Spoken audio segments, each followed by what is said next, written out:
Now, the first two rounds of the NCAA tournament, it's going to define your bracket mostly, depending on the upsets you pick. And typically after the second day, if it didn't go great the first day, you need to go on a grievance tour. And while I didn't do terrible yesterday or, didn't have a Final Four team that I had to get eliminated, I do want to take this time.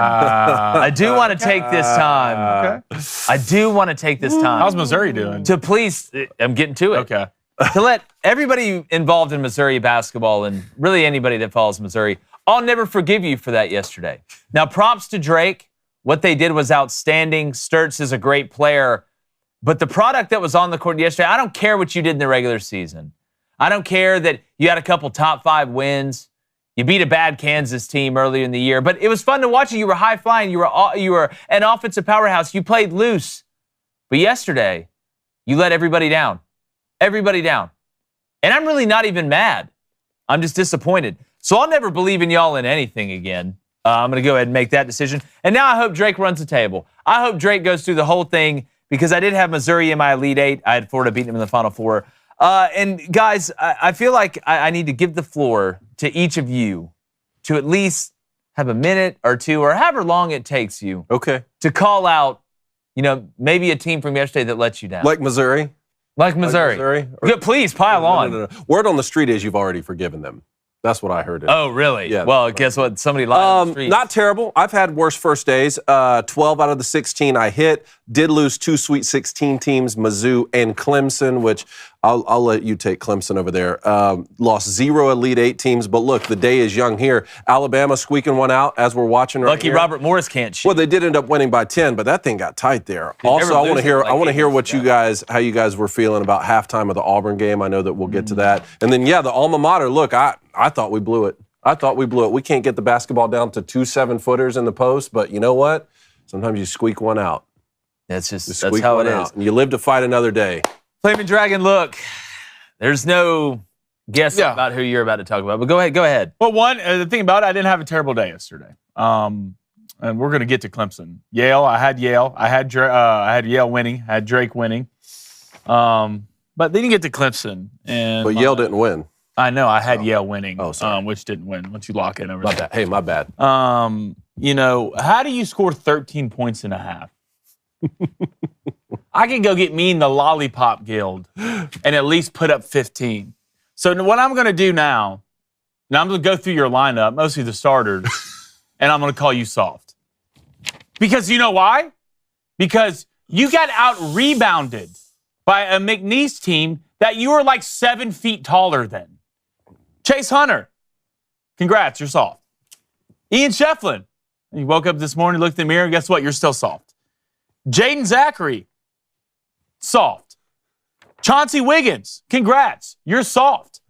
Dylan Hunter, you're hurt, but you're probably soft anyway. How do you score 13 points in a half? Oh. Yeah, that's bad. Oh, and we got to give credit to McNeese State. I'll say this. I watched that whole game. McNeese State play, and this is what McNeese does. It's what Will Wade's kind of had to do at McNeese, is they just out-effort you. It's ugly basketball, but they were hitting on offense in the first half. I haven't seen McNeese be that efficient shooting literally every time I've watched them this year. And I've watched them a decent amount because I like to follow Will Wade. We'll see what happens at NC State. But McNeese played well on offense, especially in the first half, and they out-efforted you. Here's what they out-rebounded Clemson. How does that happen? It's a lot of rebounding is effort. It is a lot of rebounding is effort. And I just don't understand. And I want to put Auburn in this category for the first half in Alabama State. How you could play in the NCAA tournament. I don't care if it's the first round or the Final Four. And lollygag out there. Or not give extreme effort. You lose, you go home. None of that other stuff matters. It was so bad for Auburn, Stephen Pearl, after the game, called out Janai Broome and Chad Baker-Mazara. How can you not, if you're Auburn, after you got bounced against Yale last year, embarrassed, and heard about it the whole offseason, and now at the end of the year, you drop a couple and everybody's saying, well, Auburn doesn't really play hard. Auburn didn't really play hard. And you go out in the first half, and you think they're just going to lay down. A lot of it is effort. Talent, most of the time, is going to win out, especially when it's involved with effort. But Robert Morris hanging with Alabama. out-efforted them. 14 offensive rebounds. And that was just the last time I saw. I don't know how you show up with a chance to win a championship or advance in a do-or-die scenario and not go balls to the freaking wall, dude. There's any reason at all that you're not completely satisfied with this amazing product from Raycons. Okay, I'm talking about the earbuds you always wanted. You may have overpaid for other ones, but you definitely need these because it is a fantastic offer. We know how crazy March is. We know the madness. There's noise everywhere. All right, you got bombardment from the TV, whether you got multiple games on, whether you listen to a game on the radio, whatever. Everyday earbuds by Raycon. It's the move. All right, whether you're running, they're wireless, and they don't fall out. That's probably the best way to read the ad. Like, they just don't fall out while you're running, like the other ones. Are there not these huge, heavy ones that you got to put on your head that are super overpriced? If you want the best earbuds in the game, you need to go to buyraycon.com/booster. And you're going to get 20% off their best-selling everyday earbuds. This episode is brought to you by Raycon. That is BUYRAYCON.com/booster. Site-wide is great. You can check it out. But make sure you get those earbuds. Great stocking stuffers, great Father's Day gifts, great Mother's Day gifts. If you got ears and you care about hearing stuff, you're going to love Raycons. Even if you don't have ears. If you don't have ears, you should still get them. There's many ways to listen. Yeah. There's tons of ways to listen. So how do you feel about Creighton now for Auburn? Because Creighton beat Louisville in the 9-8 matchup there.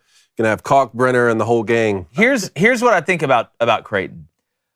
The odds that they shoot as well as they did against Louisville, against Auburn, are low because Auburn's perimeter defense is really good. Denver Jones, Miles Kelly, they're long. I think they're just going to put Denver on Ashworth and have them marry him the whole day. And the odds of Auburn playing as bad as they did for stretches yesterday, I don't think are nearly as high. But I actually like this matchup for Auburn, but I'm worried about the effort. Like, if you don't play hard, the matchup doesn't matter. It negates matchups. It negates advantages. When you look at Auburn, they're faster, they're bigger, they're stronger, they're deeper, and they're more athletic. They're faster. And they're faster, David. Fast. So Auburn has a lot of advantages against Creighton, and Creighton's not deep. Ashworth played 40 minutes. Like, they had guys playing 39, 31, 37. They're not deep. That should catch up to you. But if Auburn goes out there, and I don't think they will, but if they go out there and they play lazy and they think it's just going to be handed to them, which shocks me with a Bruce Pearl coach team, because that's the opposite of what he is and what his staff is. And it's not every one of them. What's the then line Creighton's right going to win. 9.5 last time I saw Okay. it. I think that's a phenomenal line for Creighton. I think it's a phenomenal I think it's a phenomenal line. I don't know how you watched the first game of Auburn, the way they played, and the way Creighton played, and think Auburn right now is a 10.5-point better basketball team. And the reason I like Creighton is one, Ashworth's like 40 years old. So he's played plenty of basketball games, and they're just really good at what they do, right? They can you fall into their system. They're really good at what they do, and they play the whole game. And Jake brought this up. Janai Broom sat 8 minutes against Alabama State. In the first half. One thing I worry about Bruce Pearl, and it's great to have depth, but you can almost get caught up in too many rotations and not playing your best players enough. We've talked about that for the last couple of years, right? You can't keep doing it. You have to put your best out there at the biggest moment. I should have known to switch my pick to McNeese over Clemson as soon as I saw the equipment manager got an NIL deal. Oh, Amir That's Khan? how you really... That's got to be Will Wade's first hire. Got to be. And that's another thing. You're playing against a team whose coach is already announced that he's going to NC State. And still get drummed. Either way, so just to update people, Auburn did take care of business, though. Michigan, Texas A&M, that's going to be a second-round matchup. Texas Tech took care of business, so now they're going to get Drake with the upset over Missouri. Arkansas with the win over Kansas. Kansas switched to a zone in the second half, and it was working. Without the arrow. That one was the one that, and look, a 10-7, upset this, upset that. And Kansas, we've watched Kansas all year. They've underachieved and underperformed. But that game was going back and forth. It was yo-yoing back and forth. You felt like Kansas was about to run away, and then Arkansas came back, and then Kansas would come back. I'm just, I came on here and basically called Calipari washed.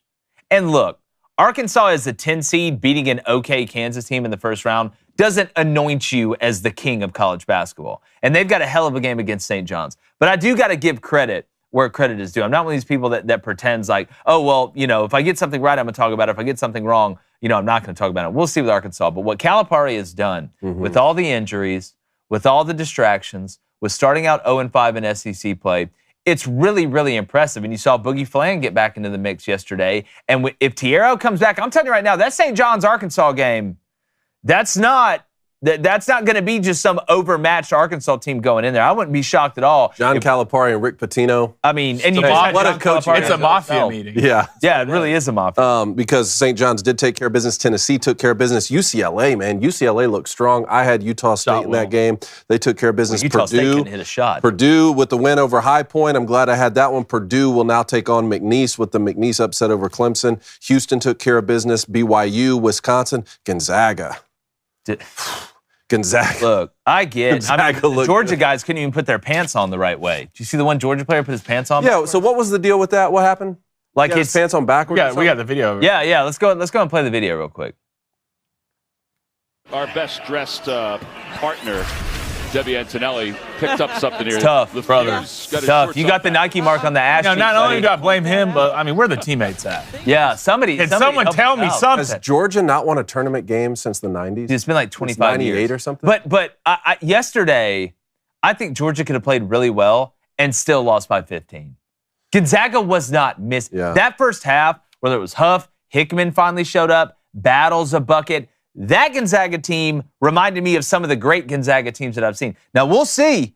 We've got a hell of a matchup in this second round with Houston and Gonzaga. I don't think they're going to be getting the looks that they got against Georgia against Houston. But if they shoot like that, they may not lose, brother.